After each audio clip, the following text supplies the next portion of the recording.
আমরা সহজ করে ট্রান্সলেশন শিখব। তো আমি হাঁটি, আমির ইংরেজি হচ্ছে আই, হাঁটি, হাঁটার ইংরেজি হচ্ছে ওয়াক, আমি হাঁটি, I walk.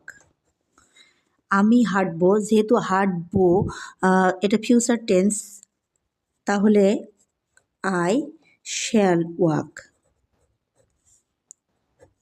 I shall walk মানে আমি হাঁটবো। তো আমি হেঁটেছিলাম, এটা আবার অতীতে চলে গেছে, তাহলে এখানে ভার্বের 2 নম্বর রূপ পাস্ট ফর্ম হবে, তাহলে আই ওয়াকড। I walked. তো এখন আমি রোডে হাঁটি, তো আমি হাঁটি মানে আই ওয়াক এই পর্যন্ত ঠিক রাখতে হবে, আমি হাঁটি এই পর্যন্ত ঠিক রাখতে হবে, আই ওয়াক। এখন কোথায় হাঁটি? রোডে হাঁটি।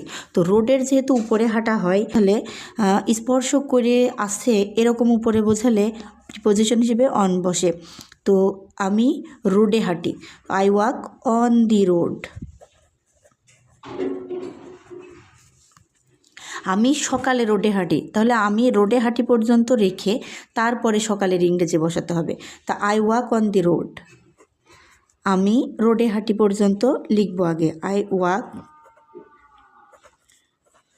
On the road.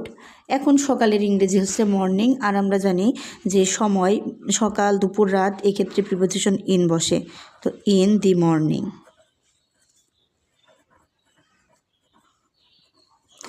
ভিডিওটি কেমন লাগলো অবশ্যই কমেন্টে জানাবেন।